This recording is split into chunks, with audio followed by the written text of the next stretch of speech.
Hey everybody, welcome back. We are here today for chapter 7. Yesterday, where we left off, we found Mr. Bassinger's skeleton in the cave, crazy bats, and then last thing we knew, Scarlet was screaming and we went to figure out why. So that's where we pick up. All our stuff is gone, Scarlet screeches, and all I can do is stand in complete dumbfounded shock, staring at the patch of sunny grass where we left everything. Everything. My purple pocket knife, our waterlogged flashlights, sleeping bags, what little food we had left, my favorite bandana, Bean's map. Oh no, the map! Finn and Bean stomp up and down the bank of the river, yelling and throwing their hands up. Rocky charges into the woods looking for, I assume, whoever took our stuff. Scarlet keeps screeching, and I can't seem to move. My dad gave me that pocket knife just yesterday. You kids okay? I whip around to see a boy standing across the river. Shirtless with jeans and boots, he wears a ball cap backwards and has dark hair. I'd say he's probably 16, and he's really cute. Really cute. Wait a minute, where did that thought come from? Finn, Beans, and Scarlet stop what they're doing and turn to look at him. The boy smiles and I feel my face get hot. You kids okay? He repeats. Someone took all our stuff! Scarlet screeches. I really wish she would stop with the screeching. Rocky comes barreling back out of the woods and halts to a stop. The boy across the river takes us all in, and I can only imagine what we must look like. Finn's penny loafers, Scarlet's torn spandex, my matted hair, Rocky's bloody knee, and Beans' muddy high waters. Yeah, I'm sure we look like we know what we're doing. What kind of stuff? He asked. Your dog only has 3 legs, Bean says instead, and I just now realize there's a small white and black mutt standing next to the boy, with, sure enough, only 3 legs. The dog cocks its head and wags his tail. Aw, super cute, just like the owner. The boy leans down and pats the dog's head. This is Hoppy. My name's Edge. Edge, Rocky mumbles. What kind of name is Edge?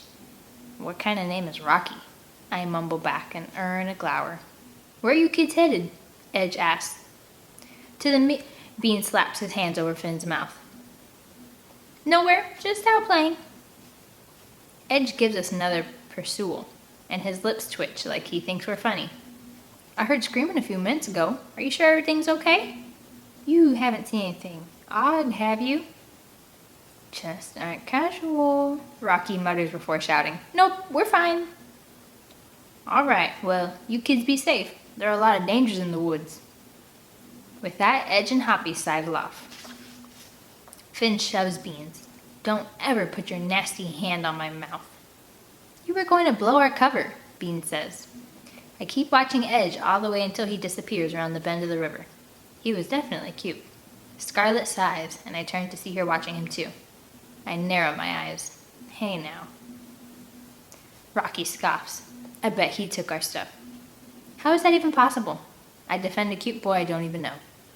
He's over there, we're over here. There's a whole river between us. And act casual? What was that all about? I swear, have I not taught you all anything over the years? People are suspicious when you don't act normal, casual, like you're supposed to be doing whatever it is you're doing. Now listen, Rocky says. Whoever took our stuff couldn't have gotten far. We need to track them down and get everything back. What if the people who took our stuff are mean? I asked the obvious question. No one responds to that, and then Finn quietly says, like the Masons. I swallow. He's right. And if not the Masons, then someone equally despicable. Bean sighs. How many times do I have to tell you the Masons don't exist? Here's the thing. He takes on this rational tone that he sometimes uses on us, like he thinks it will convince us to believe whatever he's telling us. We were in the cave. Our stuff was out here. Whoever wandered by probably thought our stuff had been abandoned. We'll ask for it back, and they'll give it because they ultimately didn't realize it belonged to someone, okay? I glance over to Finn and catch his skeptical look. Good. He's not buying this plan either. I think we should go home, Scarlet says. I agree. She should go home. I could take you. Rocky volunteers, and I groan. Besides, Rocky says, this trip is too dangerous for a lady. I snort. A lady? Now wait a minute. You can't leave. The scouts are supposed to be in this together. But I'm not a scout, Scarlet says. Correct, which means she should go home. I want to point across the river and to the way home, but if I do, I'm pretty sure Rocky will leave with her, and that would just stink. It's all or none. It's always been all or none. Okay, whether I like it or not, Scarlet is coming. So I changed tactics. Look, the tree fell, so you can't get back across the river. We're stranded! Scarlet slams her hands over her heart. We don't have any food, or water, or the map. We're gonna die out here. Her bottom lip wobbles. Rocky puts his arm around her, and something prickly and jealous curls through me. Don't cry, he says. We'll just walk upriver and find a new spot to cross. Then we'll go home. Scarlet sniffles, and I swear I see her bat her eyelashes. Are you sure? Fine, I shout, throwing my hands up. Be a bunch of babies. All of you go home. I'll find the meteor without you. I stomp off, hoping to God I'm going in the right direction. This just stinks. This adventure was supposed to be great, and so far nothing is great about it. Between Scarlet coming along, the bear that nearly ate us, me almost drowning, losing all our stuff, finding dead old man Passenger being attacked by bats, Rocky's being all sullen about his dad dating Finn's mom, Beans' bad news, this has been no fun at all. Speaking of, Beans should be the one who's insisting we keep going. He should tell them we need to find the meteor, sell it for some money or get a reward or something so he can stay here and not have to move in with his dad. He should be right here stopping with me. Because frankly, I'm about ready to go home too. They can do their football camp and vacation Bible school and science thing. I'll find some new friends. Ones that won't be a pain in my butt. Is she going the right way? I hear Finn ask Beans. Yeah, he says. She is. Good, at least there's that. I keep right on stomping, putting all my temper into each step. Scarlet is definitely ruining everything. Rocky would never try to abandon us if she weren't here. And again, why won't Beans just tell everyone what's going on with his mom and his house? I don't know how much time goes on, but somewhere up the river I realize I'm not stomping anymore. And I also realize my friends are behind me. I hear in 7th grade we have to start taking showers after PE. Finn says, I don't know about you, but I'm not getting naked. What, are you afraid of everyone seeing your small wiener? Rocky teases. Shut up, Finn says, and Scarlet giggles. Beans falls in step behind me. Thanks, he whispers. I glance over at him. Why don't you just tell them? Because, Annie, I don't want to, okay? I try to think about it from Beans' point of view, like if we were losing our home. But I would definitely tell Rocky and Finn. I wouldn't keep it a secret from my friends. Scarlet pipes up from right behind me. Edge was so cute. I've got a major thing for older boys. Inside, I smile. I hope Rocky's paying attention because he's definitely not older. Finn sniffs. He wasn't that cute. I grin over my shoulder. Jealous someone's prettier than you? No. Finn makes a face at me. Yes, you are. No, I'm not. No, you're not. Yes, Hey! I laugh, feeling more like myself now. I get you every time with that. I'm hungry, Beans gripes, which makes my own stomach growl. Wish we had some of my cookies, Finn says. Me too. Actually, I wish we had some of your brownies, the ones with macadamia nuts and chocolate chunks on top. Everyone groans. Yep, Finn does make some good brownies.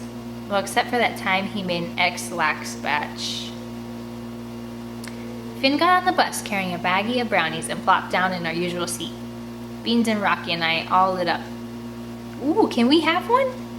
Finn shook his head. Nope. I folded my arms. You're mean. Gary, the bus bully, reached over the seat and shoved Finn in the head. Boys aren't supposed to make brownies. Now wait a minute. I started to defend Finn and he shot me a look. I knew that look. He was up to something. Gary snatched the brownie bag from Finn's hands. Hey! Finn protested half-heartedly as Gary tore open the bag, grabbed a handful, and shoved them into his big mouth. With a sneaky smile, Finn settled down beside us. Beans lifted his brows. Well?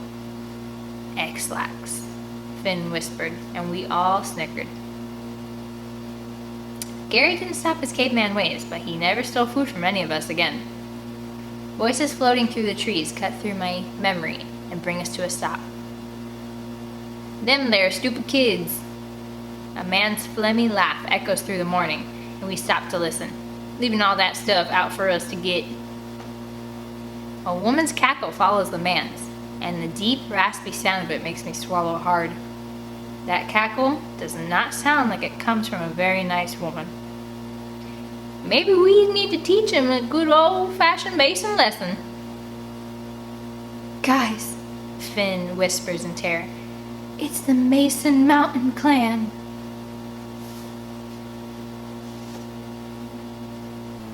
So they're real after all. And they're about to come possibly face to face with the Mason Mountain Clan.